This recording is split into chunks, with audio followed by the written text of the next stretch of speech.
The stagecoach lurched to a stop in Red Cloud, Nebraska, throwing Helena Turner against the worn wooden seat as dust billowed through the window, coating her black morning dress in a fine layer of prairie grit.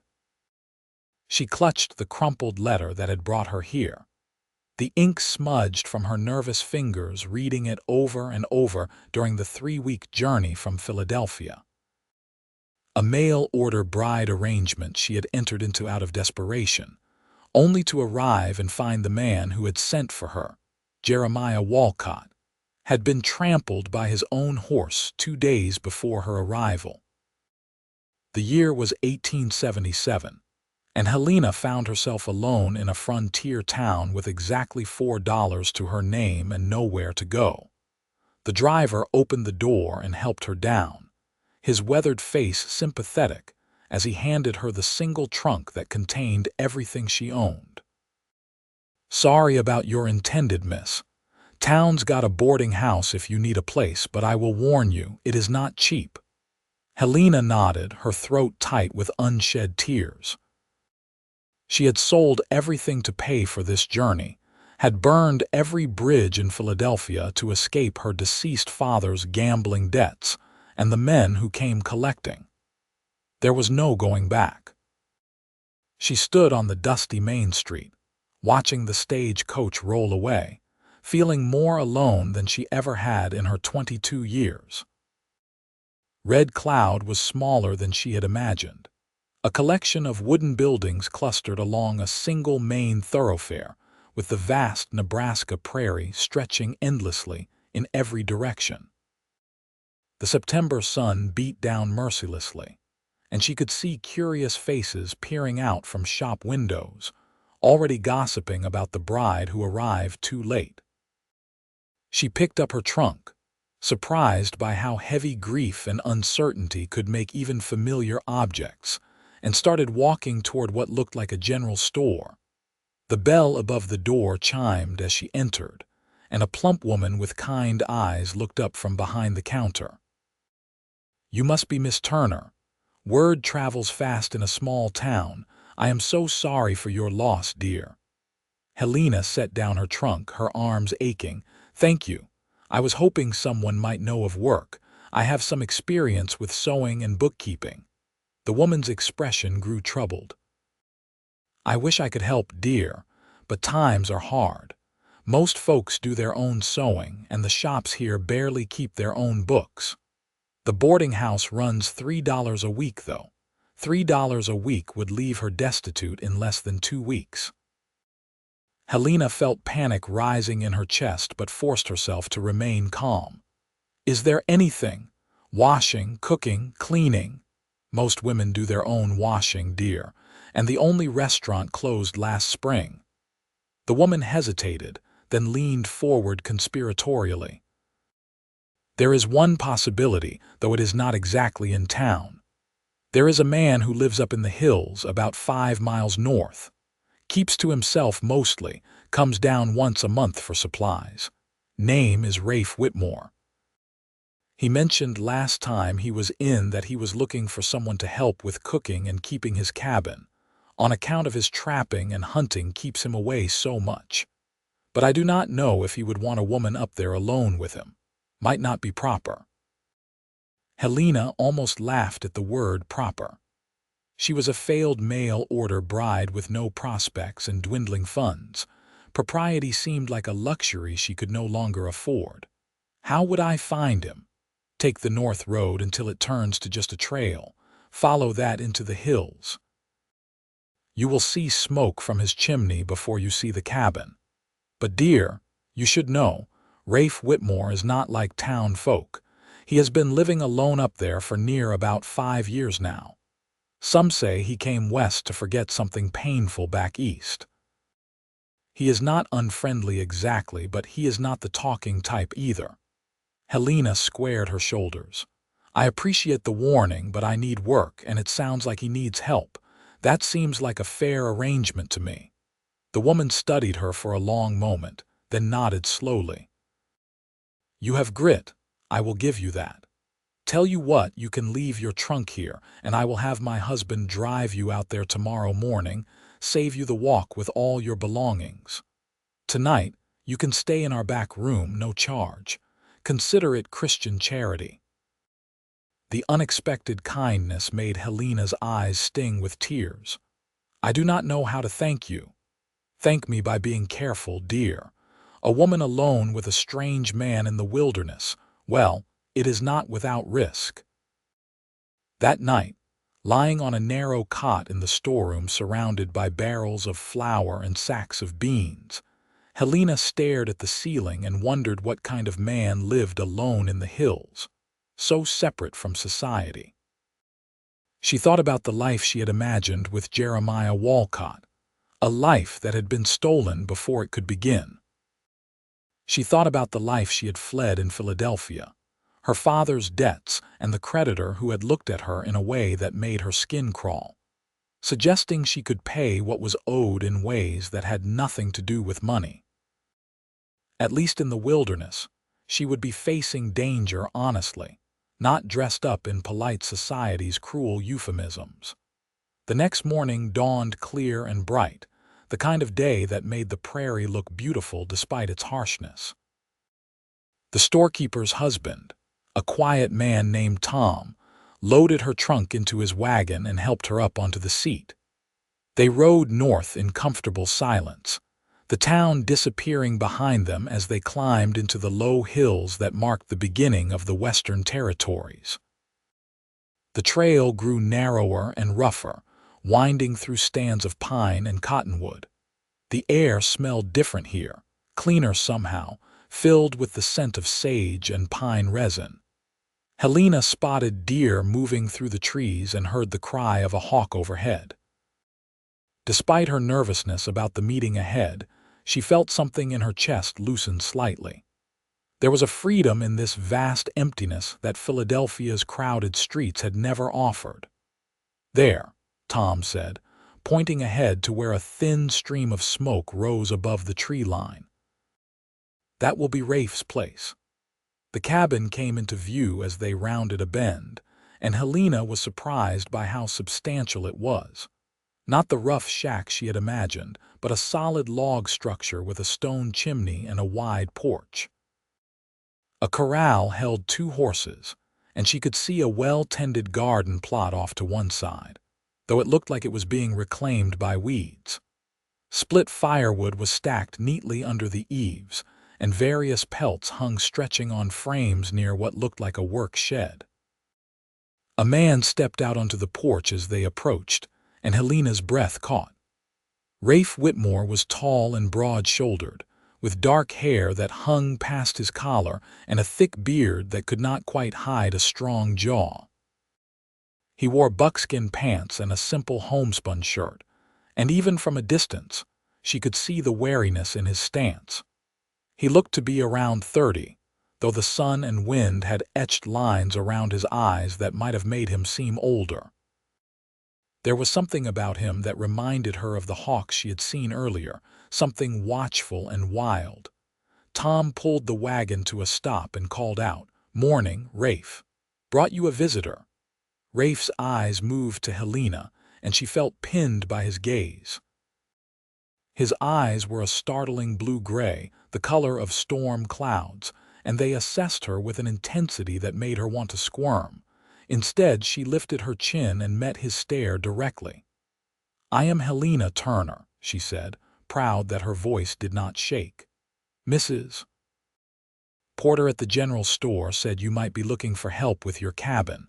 I am looking for work." Rafe was silent for a long moment, still studying her. When he finally spoke, his voice was deep and roughened by disuse.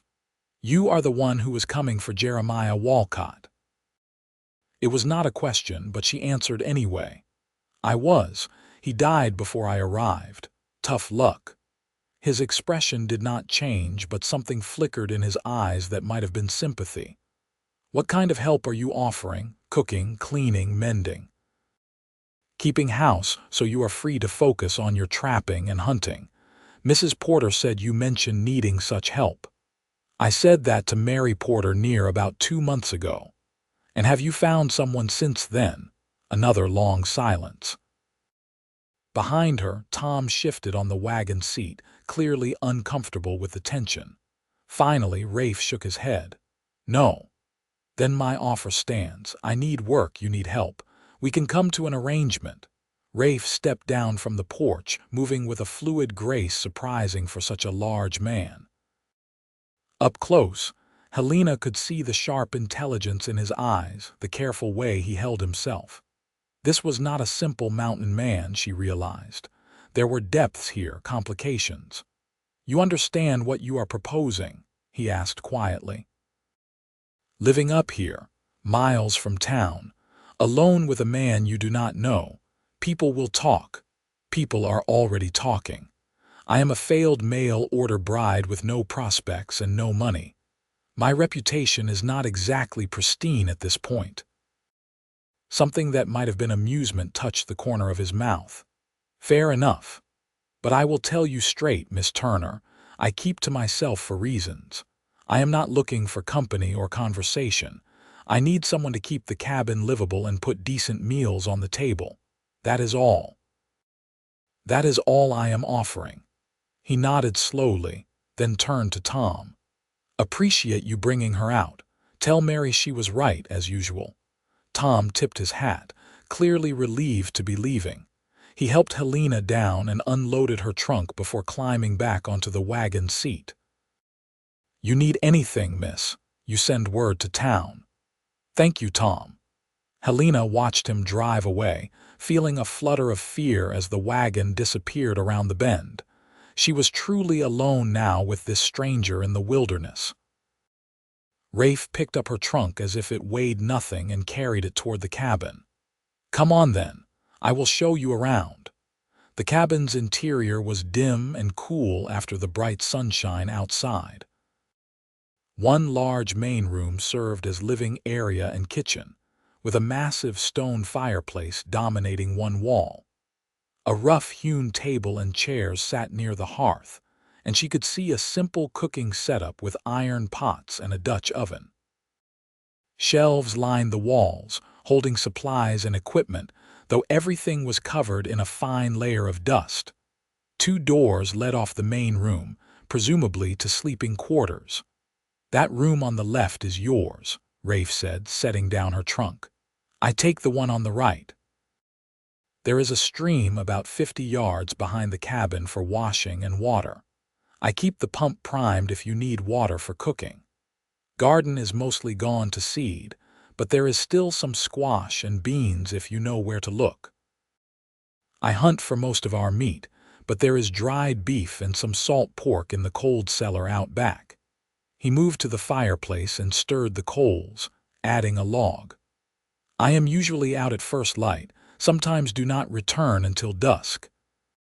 Sometimes I am gone for days if I am checking trap lines in the higher elevations. You will be alone here often. There is a rifle above the door, loaded. You know how to shoot. Helena shook her head. No. I will teach you then. There are wolves and bears in these hills and occasionally raiders passing through. You need to be able to defend yourself. He straightened and faced her again. As for payment, I can give you room and board and $3 a week. It is not much, but it is what I can afford. $3 a week plus no expenses. It was more than she had hoped for. That is generous, thank you. Do not thank me yet. The work is hard and the isolation gets to people. You might find yourself wanting to leave within a week. I might, she agreed, but I do not think I will. He studied her again with those storm cloud eyes. You are tougher than you look, Miss Turner. City-bred, I would guess, but with some steel underneath. Philadelphia born and raised, and you are right about the steel. I have learned that life is not kind to women without it. Something shifted in his expression, a recognition perhaps, or a shared understanding of difficult truths. No, it is not. He moved toward the door. I have work to finish before dark. Make yourself at home. Dinner is usually around sunset, nothing fancy. I will have something ready. After he left, Helena stood in the center of the cabin, feeling the weight of her new reality settling around her. This was nothing like the life she had imagined, neither the comfortable Philadelphia existence she had lost, nor the frontier town marriage she had expected. This was stranger and more uncertain, living in the wilderness with a solitary mountain man who clearly carried his own ghosts. She rolled up her sleeves and began to explore her new domain. The cabin was dirty but well built, with tight chinking between the logs and sturdy furniture. Her room was small, barely enough space for the narrow bed and a single chest of drawers, but it had a window that looked out into the pines, and the mattress, when she tested it, was fresh, filled with sweet-smelling prairie grass. She unpacked her few belongings, hanging her 2 dresses on pegs on the wall and storing her undergarments and personal items in the drawers. At the bottom of her trunk, wrapped carefully in oilcloth, was her most precious possession, a leather-bound journal her mother had given her before she died when Helena was 15. She set it on the small table by the bed, a reminder of who she had been and who she hoped to become. Then she returned to the main room and began to work. She found a broom in the corner and swept the floor, raising clouds of dust. She wiped down the shelves and table, scrubbed the dishes that had accumulated in a basin, and investigated the food supplies. As Rafe had said, there was dried meat, some withered vegetables, beans, flour, and cornmeal. Not much to work with, but she had learned to be resourceful in the lean years after her father's death. She built up the fire and set water to boil, then went outside to explore. The stream Rafe had mentioned ran clear and cold, tumbling over smooth rocks. She found the garden, overgrown but still yielding a few late squash and a handful of beans. Near the workshed, she discovered strings of wild onions hanging to dry and some dried herbs she recognized as sage and thyme. By the time the sun began to sink toward the western horizon, she had a simple stew bubbling over the fire, made with dried beef, the vegetables she had found, and the wild onions. She had even managed to bake a basic cornbread in the Dutch oven, though she had no idea if it would turn out edible. Rafe returned as twilight was settling over the hills, emerging from the trees so quietly that she jumped when she saw him. He carried a brace of rabbits and paused to hang them in the work shed before coming to the cabin. He stopped at the door, sniffing the air. "You can cook," he said, something like surprise in his voice. "I can. It is not fancy, but it should fill our stomachs." He washed his hands and face in the basin she had filled, then sat at the table. Helena served the stew and cornbread, watching nervously as he took his first bite. His eyebrows rose slightly. "This is good. Better than anything I have had in months." Relief washed through her. "I found the onions and herbs by the shed. I hope you did not mind me using them. That is what they are there for." He ate in silence for a few minutes, and Helena found herself studying him covertly. Now that her initial nervousness was fading, she could see the intelligence in his face, the careful control in his movements. This was a man who revealed nothing he did not choose to reveal. "Can I ask you something?" she said finally. He looked up, waiting. "Mrs. Porter said you came from back east about 5 years ago. Do you ever miss it?" His expression closed off immediately. "No." The single word carried such finality that Helena felt foolish for asking. "I am sorry.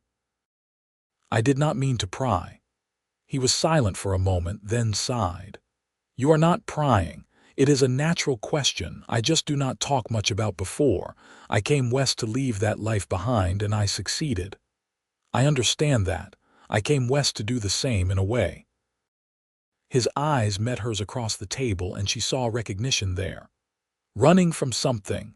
More like running towards something, or at least I was trying to. I am not sure what I am doing now. Surviving, that is enough." They finished the meal in silence, but it was a more comfortable silence than before. Helena cleaned the dishes while Rafe sat by the fire, working on repairing a leather harness. The domestic scene felt surreal, like playing house in the wilderness with a stranger, yet there was something soothing about the quiet routine of it. "About that shooting lesson," she said as she dried the last plate. "When should we do that? Tomorrow, after breakfast. The sooner you can handle the rifle, the better I will feel about leaving you alone here." That night, lying in her narrow bed and listening to the unfamiliar sounds of the wilderness through her window, Helena wondered if she had made a terrible mistake. But when she woke the next morning to sunlight streaming through the pines and the smell of wood smoke, she felt something she had not felt in years. Not happiness exactly, but a kind of tentative hope. Over the following days, she fell into a rhythm. She woke early, started the fire, and made breakfast. Rafe taught her to shoot the rifle, standing behind her to adjust her stance, his large hands impersonal but firm on her shoulders as he showed her how to sight down the barrel. She was a poor shot at first, flinching at the noise and the kick, but she improved gradually, driven by the knowledge that her survival might depend on this skill. In return, she transformed the cabin. She scrubbed every surface, mended his torn clothes, organized the chaotic shelves. She learned to make do with what they had, stretching supplies and creating meals from seemingly nothing. She learned which plants in the forest were edible and which were dangerous, which herbs could flavor food or treat injuries. Rafe remained largely silent, but she learned to read his moods in small ways. The set of his shoulders when he returned from checking trap lines told her if the day had been successful or frustrating. The way he stared into the fire some evenings told her he was wrestling with old memories. The rare, almost smile that touched his mouth when she served a particularly good meal told her he appreciated her efforts, even if he did not say so. 3 weeks passed. The leaves on the cottonwoods began to turn gold, and there was frost on the grass in the mornings. Helena had grown accustomed to the isolation, even come to appreciate it. She had always been someone who needed quiet to think, and there was plenty of quiet in the hills. One evening, as they sat by the fire after supper, Rafe spoke unexpectedly. "You have done well here, Miss Turner." "Better than I expected. Thank you, and please call me Helena. Miss Turner sounds far too formal for someone who washes your shirts." The corner of his mouth twitched. "Helena, then, and you can call me Rafe if you are comfortable with that." "I am." She hesitated, then decided to risk another personal question. "Rafe, can I ask you something about your work? I have been watching the pelts you bring in. You seem to be very selective about what you keep. Is that normal for trappers?" He looked surprised that she had noticed. "Most trappers take anything they can get, but I only take mature animals, outside breeding season when possible. There is no sense in stripping the land bare. If you manage the population right, it will sustain you indefinitely." "That is intelligent, and rare, I would think." "I worked as a wildlife surveyor before I came west, studied under some of the best naturalists in Boston. The work taught me to think about sustainability, about balance." He paused, as if surprised he had shared so much. "That feels like another lifetime now. A wildlife surveyor. That explains why you move through the forest so quietly. You were trained to observe without disturbing." "Something like that." He stood abruptly, clearly uncomfortable with the personal turn of the conversation. "I am heading to bed. Tomorrow I need to go into town for supplies." "You should come with me, pick up anything you need, see some other faces besides mine." The next morning they set out early, riding the 2 horses from the corral. Helena had not been on a horse since she was a girl, but the mare Rafe chose for her was gentle and patient. They rode through the autumn bright hills in companionable silence, and Helena found herself watching Rafe more than the scenery. He sat his horse with the same easy grace he brought to everything, part of the landscape rather than separate from it. The town was busier than it had been when she arrived, market day bringing farmers and ranchers from the surrounding area. People stared as they rode in together, and Helena saw women's heads bend together in gossipy clusters. Let them talk, she thought. She had a job and a roof over her head, which was more than she had a month ago. Mary Porter's face lit up when they entered the general store. Helena and Rafe, it is so good to see you both. How are things going up at the cabin? Well, thank you, Helena said. Rafe has been very fair to work for. Mary's eyes darted between them, clearly bursting with curiosity but too polite to pry. That is wonderful, dear. What can I get for you today? They spent an hour gathering supplies, with Rafe consulting Helena about what was needed for the kitchen. She appreciated being asked, being treated as if her opinion mattered. As they were loading the supplies onto the horses, a man approached, heavyset and red-faced, with the look of someone accustomed to being obeyed.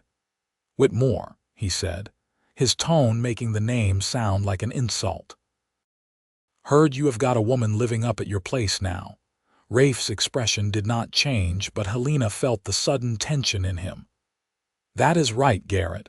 Helena works for me, keeps the cabin. Keeping the cabin, that is what you are calling it. Garrett's eyes raked over Helena in a way that made her skin crawl. Seems improper to me. A respectable woman living alone with a man in the wilderness gives people ideas. The only ideas it should give people are that I am working for my living, which is more than can be said for some, Helena said sharply, surprising herself with her boldness. Garrett's face darkened. You watch your mouth, girl. I am on the town council and I could make things difficult for you. How? By gossiping. I believe you are already doing that. Helena held his stare until he looked away, flustered. Rafe touched her elbow lightly. We should go. They rode out of town with Garrett's angry mutterings following them. Once they were on the trail, Rafe glanced at her. You should not have done that. Garrett has influence and he holds grudges. I know. But I am tired of men like him thinking they can intimidate women with their opinions and their power. If I am going to be talked about anyway, I might as well deserve it. Rafe was quiet for a moment, then said, You surprise me, Helena. Most people would have backed down from Garrett. I spent too many years backing down from bullies. I decided to stop. What changed? She thought about her father's creditor, about the night she had packed her trunk and bought the ticket west.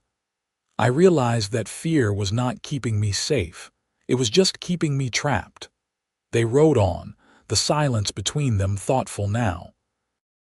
When they reached the cabin, Rafe helped her unload the supplies, then disappeared into his room.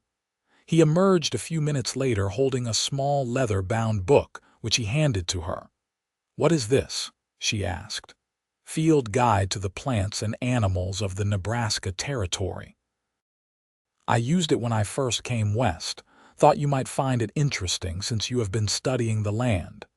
Helena took the book, touched by the gesture. It was the first gift anyone had given her in years. Thank you, Rafe. I will treasure this. He looked uncomfortable with her gratitude and turned away quickly. Just a book. Figured you might as well know what you are looking at out there. But it was not just a book, and they both knew it. It was a connection, an acknowledgement that he saw her intelligence and curiosity. That night, reading the guide by lamplight, Helena felt something shift in her chest. This strange, solitary man with his careful distances and hidden pain was becoming more than just her employer. He was becoming someone she cared about. The autumn deepened.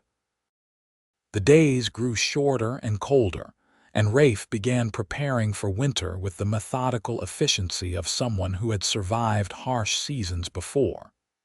He chopped wood until the stacks under the eaves were taller than Helena. He smoked and salted meat, filled the cold cellar with root vegetables and preserved foods, checked and rechecked the cabin's chinking. Helena helped where she could, learning skills she had never imagined needing. She learned to render fat for candles and soap, to tan hides, to dry herbs and mushrooms. Her hands, once soft and city pale, became rough and capable. She grew stronger, able to carry heavy buckets from the stream without stopping to rest, able to work all day without exhaustion. And slowly, so gradually she almost did not notice it happening, the walls between her and Rafe began to erode. He talked more, sharing bits of his knowledge about the land and animals. She learned that he could identify birds by their calls, that he knew which clouds meant rain and which meant snow, that he could track an animal for miles over bare rock. She shared pieces of herself too. She told him about her mother's death, about her father's gradual decline into gambling and debt. She told him about Philadelphia's glittering surface and rotten core, about the society that cared more for appearances than truth. She did not tell him about the creditor, about the night she had locked her bedroom door and listened to the man pound on it, making promises and threats. Some things were still too raw. One afternoon in late October, Helena was coming back from the stream with a bucket of water when she heard Rafe's voice from the work shed, sharp with pain. She dropped the bucket and ran, finding him bent over the work table, blood dripping from his hand. What happened? Skinning knife slipped. Stupid mistake. His face was pale under his beard, and she could see the gash across his palm was deep. Come to the cabin. I need to clean and bind it. He followed without argument, which told her how much it hurt. In the cabin, she made him sit at the table and brought water and clean cloth. The cut was long but clean, and she worked quickly, washing away the blood and binding the wound tightly. "You are good at this," he said, watching her work. "My mother was sick for a long time before she died. I learned to tend injuries and illness."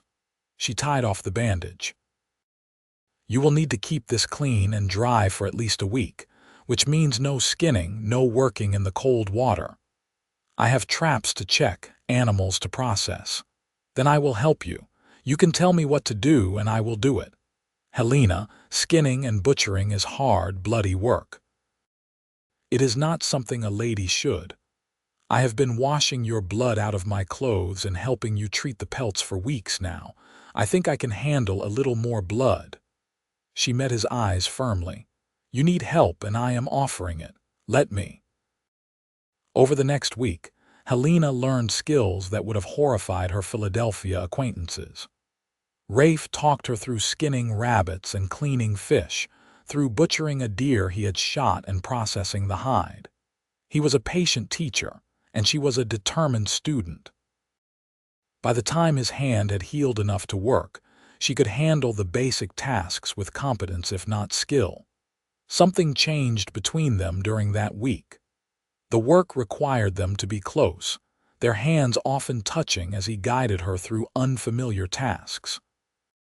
She became accustomed to his presence beside her, to the sound of his voice in her ear as he explained techniques. And he seemed to relax around her, his careful distance softening. One evening, as they worked together preparing the deer hide for tanning, Helena found herself humming a tune her mother used to sing. Rafe glanced at her, a small smile touching his mouth. "What is that song?" "Something my mother taught me. She said her grandmother brought it from Ireland.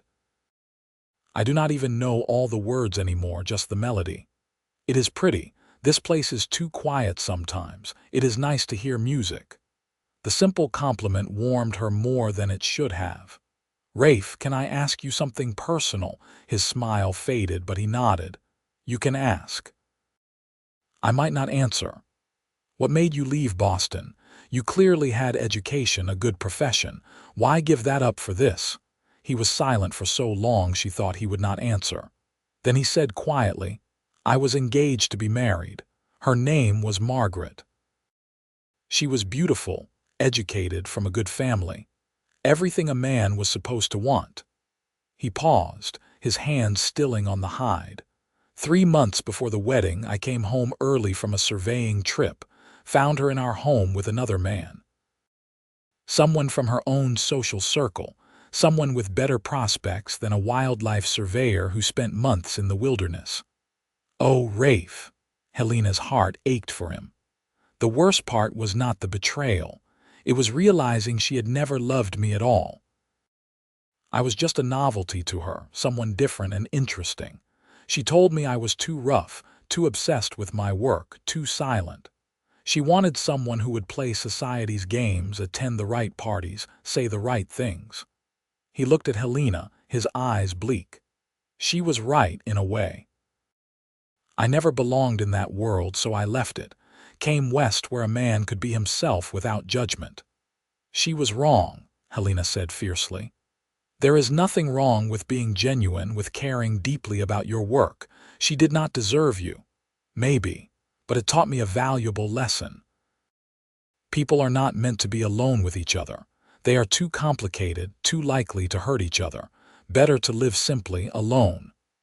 Is that what you really believe? That people are better off isolated? He turned back to the hide, his jaw tight. It is what I have learned. Helena wanted to argue, to tell him that loneliness was not the same as safety, but she recognized the pain behind his words. He had built these walls carefully, and she could not tear them down with arguments.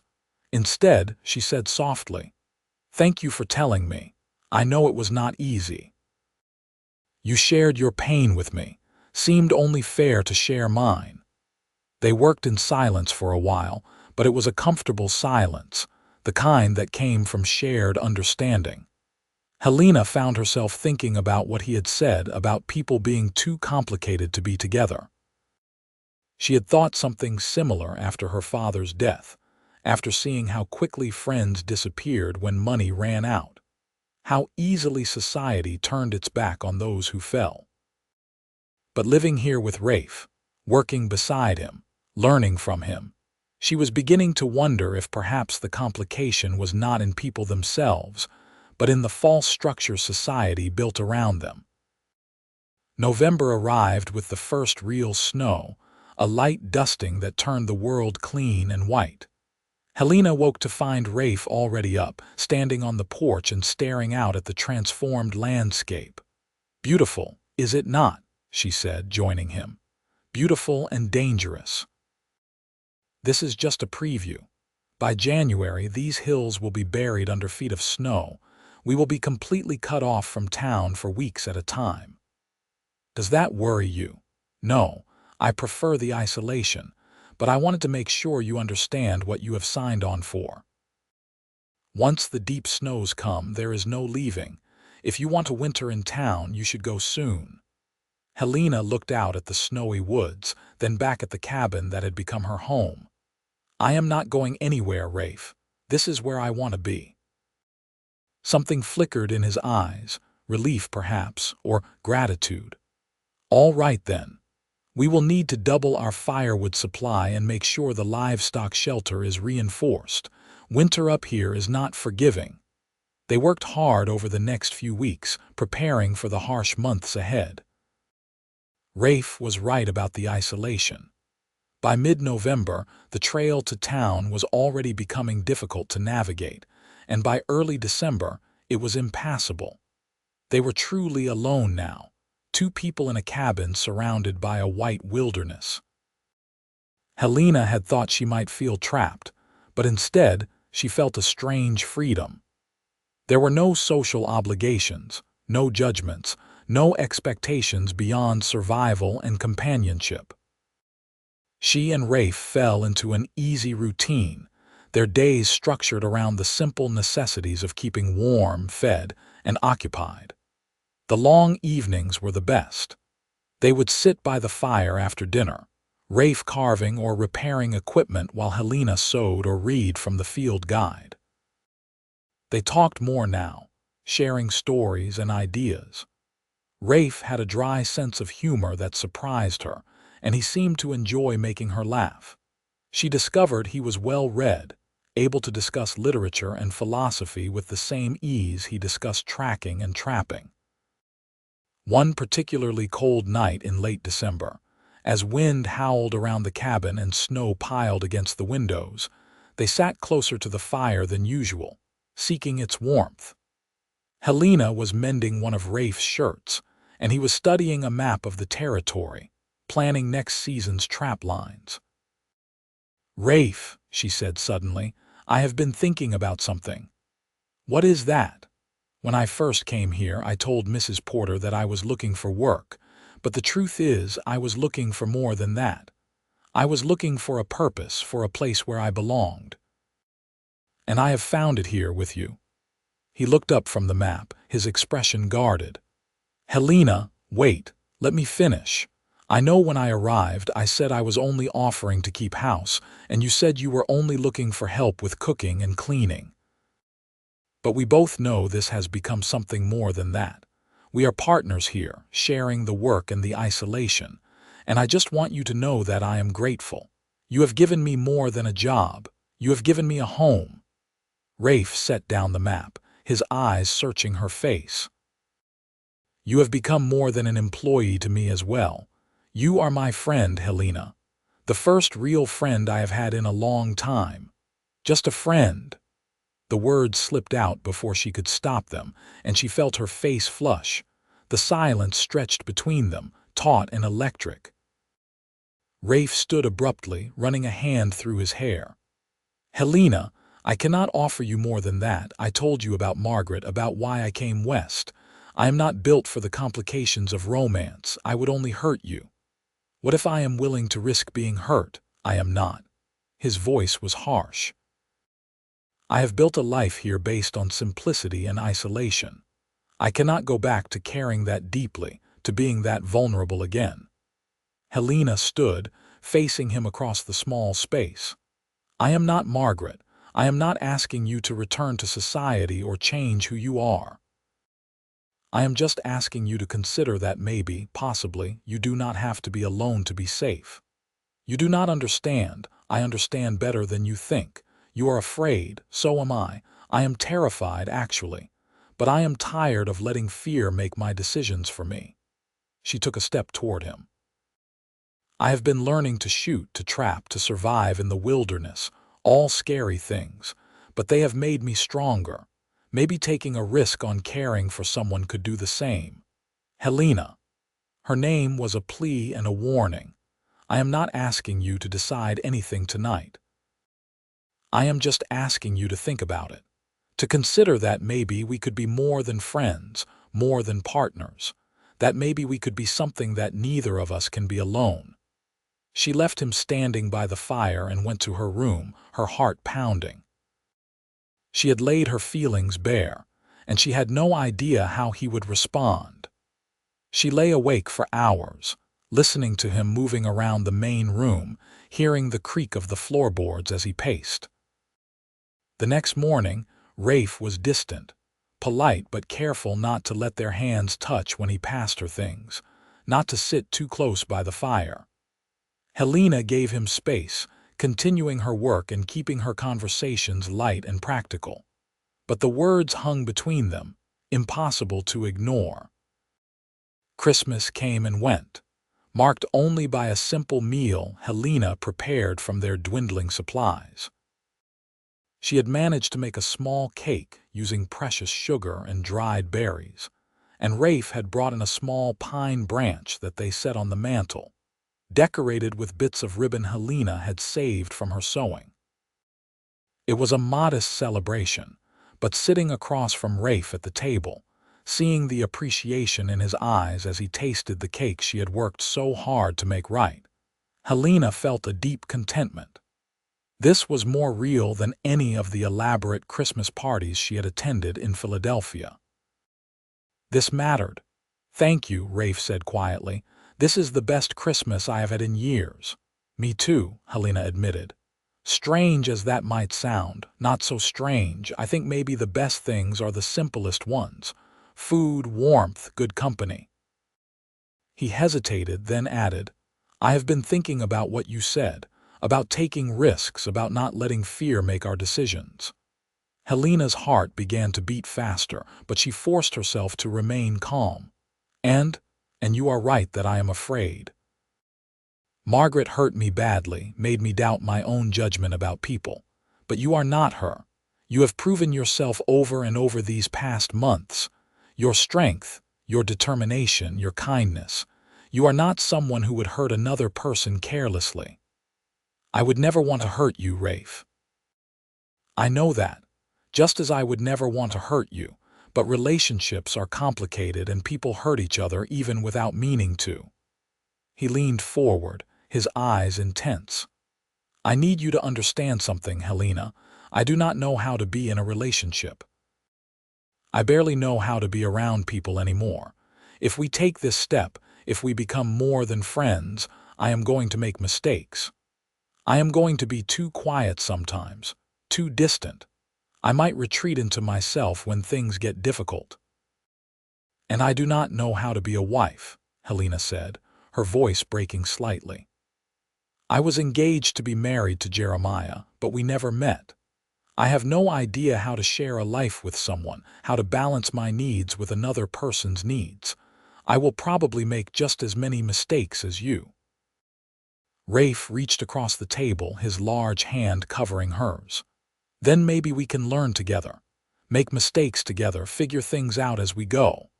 Learn with me daily, Helena whispered, tears filling her eyes. That is what you are proposing, that we learn how to be together day by day. Yes, if you are willing. I am willing, more than willing. She turned her hand over, lacing her fingers through his. I think I have been falling in love with you for weeks now, Rafe Whitmore, maybe longer. I think I have been fighting falling in love with you for just as long, Helena Turner. He stood, drawing her up and into his arms. I am done fighting it. His kiss was gentle at first, tentative, as if he was afraid she might break. But Helena pressed closer, wrapping her arms around his neck, showing him with her response that she was not fragile, that she wanted this as much as he did. The kiss deepened, becoming something fierce and claiming, all the loneliness and longing of the past months pouring into it. When they finally pulled apart, both breathing hard, Rafe rested his forehead against hers. I do not have much to offer you, just this cabin, this life in the wilderness. That is everything I want. You are everything I want. I will try to be worthy of that. You already are. They spent the rest of Christmas Day wrapped in each other, talking and touching, learning the shape of this new thing between them. Rafe told her more about his life in Boston, about his family who had never understood his passion for the wilderness, about the surveying work that had taken him all over the Northeast. Helena told him about her mother's illness, about the slow decline of her father after his wife's death, about the creditor and the night she had fled. I wish I could have been there to protect you, Rafe said, his arms tightening around her.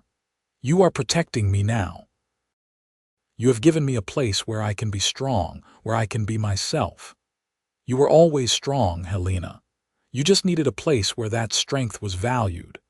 As night fell and they sat together by the fire, Helena felt a peace she had never known.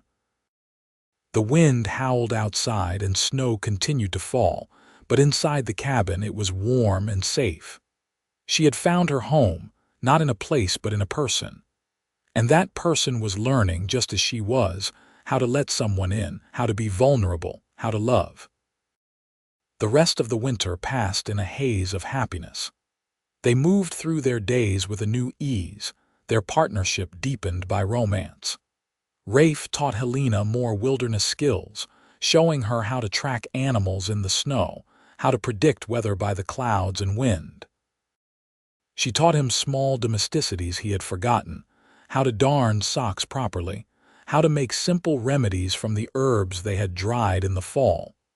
They talked about the future, making tentative plans. In the spring, Rafe said, they could ride to the nearest town with a preacher and be married properly, if that was what she wanted. Helena assured him it was.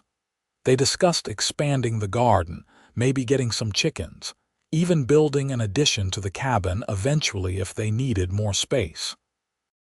For children, Helena asked, both hopeful and nervous, if we are blessed with them. I always thought I would like to be a father before Margaret convinced me I was not fit for family life. You will be a wonderful father, patient and kind and smart, and you will be an amazing mother. Strong and brave and loving. They were learning each other's bodies as well as their hearts, discovering pleasure and connection in the narrow bed in Rafe's room, which had become their room. Helena had been nervous at first, innocent and unsure, but Rafe was gentle and patient, making sure she felt safe and cherished. Their lovemaking was tender and passionate, another language they were learning to speak together. By the time the snow began to melt in March and the first green shoots appeared in the garden plot, they had built something solid and real. It was not the fairy tale romance of storybooks, but something better. It was earned and tested and true. The trail to town became passable in early April, and they made the journey together, both nervous and excited. In Red Cloud, Mary Porter's face lit up when she saw them come into the store together, their hands linked. "I knew it," she exclaimed. "I told Tom last fall that you two were meant for each other." "When is the wedding?" "As soon as we can arrange it," Rafe said, pulling Helena closer. "Is there a preacher in town?" "Circuit preacher comes through once a month. He will be here next week." "Oh, this is wonderful news." The wedding was arranged quickly. A simple ceremony in the town's small church with Mary and Tom Porter as witnesses. Helena wore a new dress Mary helped her make from blue calico, and Rafe wore his best clothes, his hair and beard neatly trimmed. As they stood before the preacher and said their vows, Helena felt tears on her cheeks. "I, Helena, take you, Rafe, to be my lawfully wedded husband. To have and to hold, from this day forward, for better or worse, for richer or poorer, in sickness and in health, to love and to cherish, till death do us part." Rafe's voice was rough with emotion as he repeated the words. "I, Rafe, take you, Helena, to be my lawfully wedded wife. To have and to hold, from this day forward, for better or worse, for richer or poorer, in sickness and in health, to love and to cherish, till death do us part." When the preacher pronounced them husband and wife, Rafe kissed her with such tenderness that Helena felt her heart might burst. This was real. She was married to this strong, kind, complicated man who had learned to open his heart again because she had been brave enough to open hers. They returned to the cabin as husband and wife, ready to build their life together. The summer was glorious, full of hard work and sweet moments. They expanded the garden, and Helena proved to have a talent for growing things. They got chickens, which made her laugh with their silly antics. Rafe's trap lines did well, and they talked about hiring help in the fall, maybe building a second cabin on the property for seasonal workers. Helena discovered she was pregnant in August, and the news filled them both with joy and terror. Rafe immediately began fussing over her, trying to prevent her from doing heavy work. Helena had to gently remind him that she was pregnant, not fragile, and that women had been having babies since the beginning of time. "But you are my wife," he said, his hand on her still flat belly. "My responsibility to keep safe. And you are my husband, which means you need to trust that I know my own limits. I will be careful, I promise, but I will not spend the next 7 months sitting idle." They compromised, with Helena doing lighter work and Rafe taking on more of the heavy tasks. As her belly grew through the fall and into winter, Rafe became more attentive, always making sure she was warm enough, fed enough, comfortable enough. His protectiveness was endearing even when it was excessive. The baby came in March, during a late snowstorm that prevented them from getting to town. Helena labored through the night with only Rafe to help, his face pale but his hands steady as he followed her instructions. She had studied childbirth in her mother's old medical texts, preparing for this moment. But nothing could truly prepare someone for the reality of bringing a life into the world. When the baby finally emerged, wailing and red-faced, Rafe cut the cord with shaking hands and placed the infant on Helena's chest. "A boy," he said, his voice thick with tears. "We have a son." Helena looked down at the tiny, perfect face and felt a love so fierce it frightened her. "Hello, little one. Welcome to the world." They named him Samuel, after Helena's grandfather, and he was a healthy, happy baby who rarely cried and seemed fascinated by the world around him.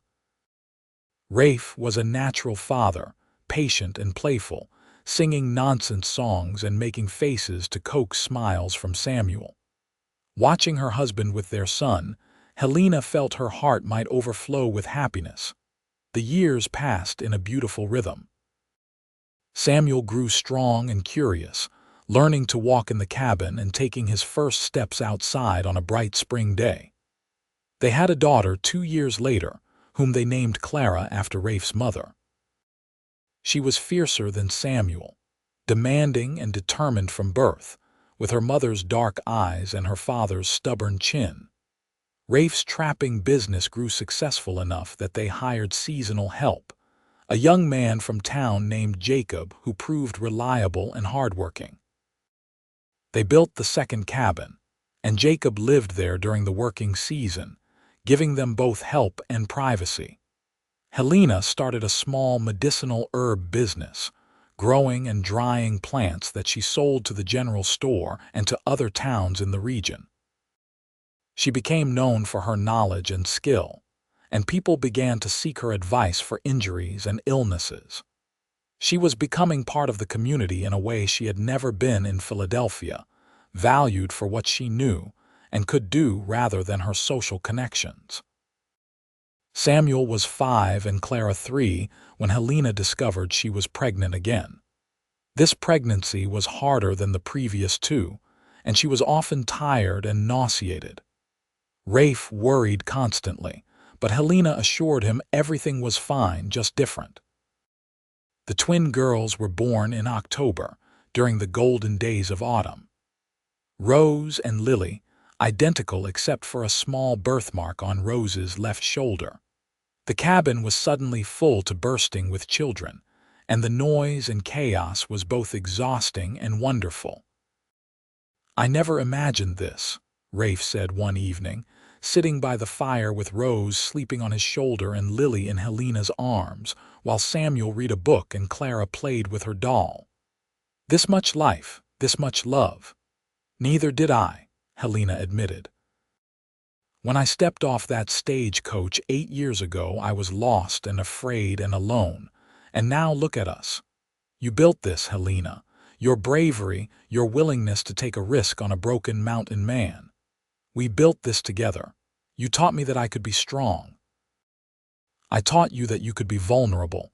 And together, we learned how to be a family." Rafe reached across the space between their chairs and took her hand. "Learn with me daily.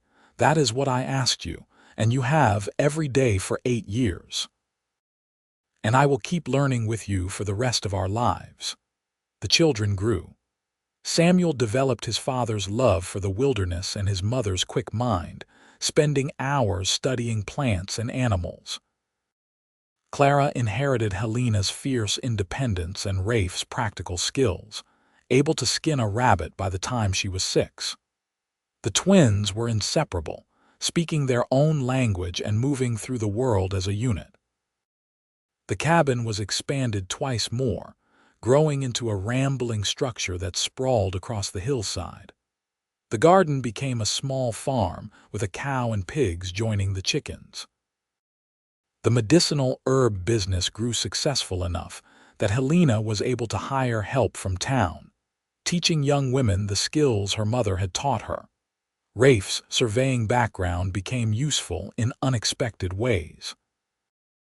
The territorial government asked him to map the region for settlement purposes, and he took on the work gladly.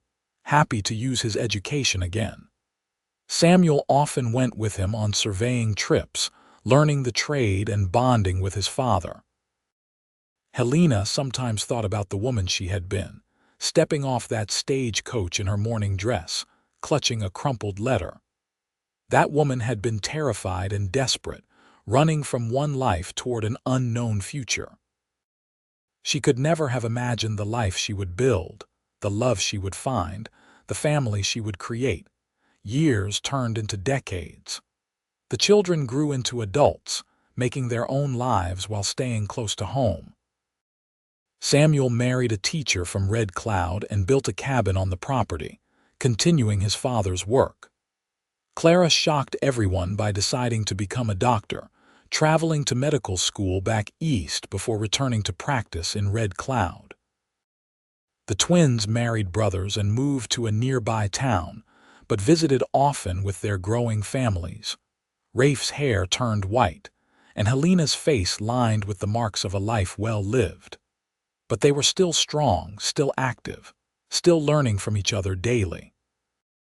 They still sat by the fire in the evenings, talking about their day, making plans for tomorrow. They still slept in the same bed, still reached for each other in the night. On a crisp autumn morning, 50 years after Helena had first arrived in Red Cloud, she and Rafe stood on the porch of their cabin, looking out at the land they had built a life upon. Their children and grandchildren were gathering for a celebration, 50 years of marriage deserving of recognition. "Are you happy?" Rafe asked, his arm around her waist. "More than I ever thought possible." "You?" "Yes. You saved me, Helena. When you stepped into my life, I was barely living, just surviving, keeping myself isolated from pain. You taught me how to live again, how to love again. And you taught me how to be strong, how to trust myself. We saved each other." "I do not know how to be a wife," Rafe said, quoting her words from so long ago. "That is what you told me, remember." "I remember. And you said, learn with me daily. Have we learned well enough, do you think?" Helena looked out at the gathering family, at the children and grandchildren who carried their love forward into the future. She looked at the garden they had planted together, the trees they had watched grow from saplings, the mountains that had witnessed their life together. "Yes," she said firmly, "we have learned very well indeed." Rafe kissed her temple, a gesture so familiar and beloved that it brought tears to her eyes. "Then let us keep learning for however many days we have left." "For however many days," Helena agreed. "Together, always together." The celebration was joyful, full of food and laughter and stories. Their children toasted them, recounting favorite memories. Their grandchildren performed a play they had written about how Grandma and Grandpa met, which was surprisingly accurate except for the embellishments about wolves and blizzards. Everyone danced and sang until the stars came out. Late in the evening, when most of the guests had returned to their own homes and only the family remained, Samuel stood to make a speech. He was 45 now, gray threading through his dark hair, with his father's solid build and his mother's warm eyes. "I want to say something about my parents," he began. "Growing up, I heard stories about people in town who thought it was scandalous, a single woman living alone with a mountain man, people who gossiped and judged. But what I saw was two people who had the courage to build a life on their own terms, who looked at what society said they should be and said, 'No, we will be what we choose to be.'" Clara stood beside her brother, elegant in her traveling suit. "They taught us that love is not about following rules or meeting expectations. It is about finding someone who sees you truly and chooses you anyway. Someone who will learn and grow with you, who will face the hard things beside you." The twins, finishing each other's sentences as they always did, added their tribute. "They showed us that family is not just about blood. It is about the life you build together, the daily choices to be kind and patient and present." Helena wiped tears from her eyes as she listened to her children speak. This was the legacy she and Rafe had built, not just children and property, but values and love that would ripple out through generations. As the night ended and the family prepared to leave, each of them hugged Helena and Rafe, thanking them for the celebration, for the example, for the love. When the last of them had gone and the cabin was quiet again, Helena and Rafe sat in their favorite chairs by the fire, exhausted but content. "That was a good day," Rafe said. "The best day. Well, one of many best days. Do you ever regret it? Choosing this life, choosing me?" Helena looked at him in surprise. "Never, not once. How could I regret the greatest happiness I have ever known? I just want to make sure you know that I am grateful. Every day, for 50 years, I have been grateful that you were brave enough to confess you did not know how to be a wife. Grateful that you gave me the chance to learn with you. And I am grateful that you were wise enough to know that we did not have to be perfect to be happy, that we just had to be willing to try, to learn, to grow." They sat in comfortable silence, watching the flames dance. Outside, an owl called from the trees, and the wind whispered through the pines.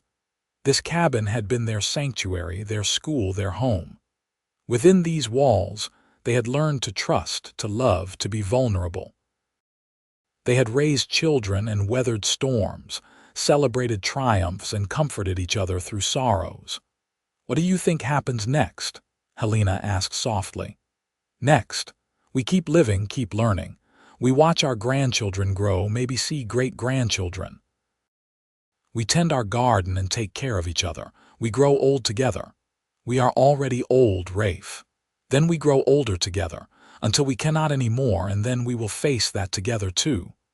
Helena reached for his hand, their fingers intertwining as naturally as breathing. Together. Always together. Always. They sat until the fire burned low, two people who had found each other in impossible circumstances and built something beautiful. A mountain man who had thought himself too broken for love, and a desperate woman who had thought herself without options. Together, they had learned not just how to be husband and wife, but how to be themselves, fully and honestly. They had learned that love was not about perfection, but about perseverance, not about never making mistakes, but about learning from them together. In the years that followed, they continued their quiet life in the hills. Their bodies grew frailer, but their love remained strong. Helena's herb garden became legendary throughout the territory, and people traveled from far away to learn from her. Rafe's maps were used to plan roads and settlements, his conservation practices becoming a model for sustainable land use. They celebrated every anniversary, every birthday, every small triumph and large. They faced losses too, as friends and loved ones passed on, but they faced them together, comforting each other through grief. They never stopped talking, never stopped sharing their thoughts and dreams and fears. They never stopped learning from each other, finding new depths in a relationship that had already spanned decades. On a spring morning, 70 years after Helena first rode up the trail to Rafe's cabin, she woke to find him sitting on the porch, watching the sunrise. She made coffee and joined him, settling into the chair beside his. "Beautiful morning," she said. "They are all beautiful now. Every morning I wake up beside you is beautiful." They sat in silence, drinking their coffee and watching the world wake up. In the distance, they could see smoke rising from Samuel's cabin, where he was probably making breakfast for his own grandchildren who were visiting. Clara would be at her clinic in town, already tending to patients. The twins would be busy with their own large families. The world they had helped create kept spinning, full of life and love and possibility. "No regrets?" Rafe asked, as he had asked so many times over the years.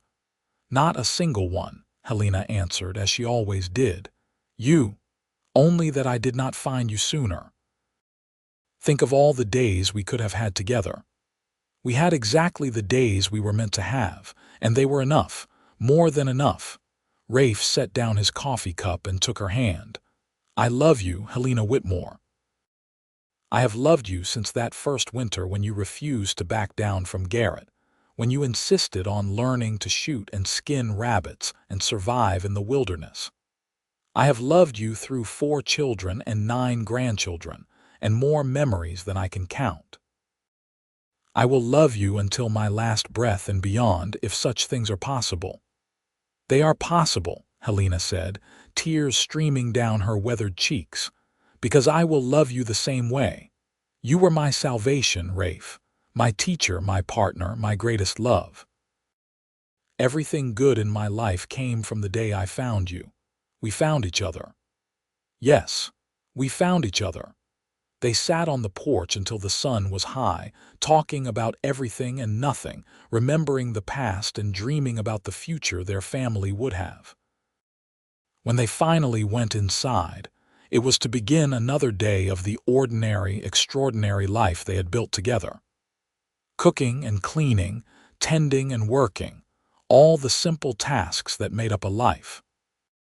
And in the evening, they would sit by the fire again, in the chairs worn smooth by decades of use, and continue learning from each other about life and love, and the courage it takes to be truly vulnerable with another person. This was their story. Not a fairy tale with a simple, happy ending, but something richer and more complex. A love story that began with fear and desperation, and transformed into something enduring and true. A story about 2 people who admitted they did not know how to be together and decided to learn anyway, day by day, year by year, building something beautiful from honesty and hard work and unwavering commitment. And in the end, that was the greatest lesson of all. That love was not something you found fully formed, perfect, and complete. It was something you built, daily, through the small choices to be kind and patient and present, through the willingness to be vulnerable, to admit weakness, to ask for help, through the courage to keep learning, even when the lessons were hard. Helena and Rafe had learned this together, in a cabin in the Nebraska hills, far from the society that had hurt them both. They had created their own world, their own rules, their own definition of what love could be. And in doing so, they had built a legacy that would endure through generations, a testament to the transformative power of choosing love over fear, connection over isolation, vulnerability over safety. Their story became legend in Red Cloud and the surrounding territories. The mountain man and the city bride who found love in impossible circumstances, who built a life that spanned 7 decades, who raised a family that carried their values forward into a changing world. Old-timers would tell the story to newcomers, embellishing details but keeping the heart of it true. How she had confessed she did not know how to be a wife, and he had said, "Learn with me daily." How they had taken that promise seriously, living it every day of their long lives together. And when they died, within months of each other, as couples married so long often do, they were buried on the hillside above the cabin, under the pine trees they had watched grow from saplings. Their children and grandchildren and great-grandchildren gathered to say goodbye, sharing stories and tears and laughter. The family stayed together after the funeral, camping around the old cabin, keeping the fires burning through the night, honoring the 2 people who had taught them all what love truly meant. The cabin still stands in those Nebraska hills, maintained by the family as a memorial and a reminder. Visitors can see the chairs by the fireplace where Helena and Rafe sat for so many evenings, the worn table where they shared countless meals, the bedroom where they slept wrapped in each other's arms for decades.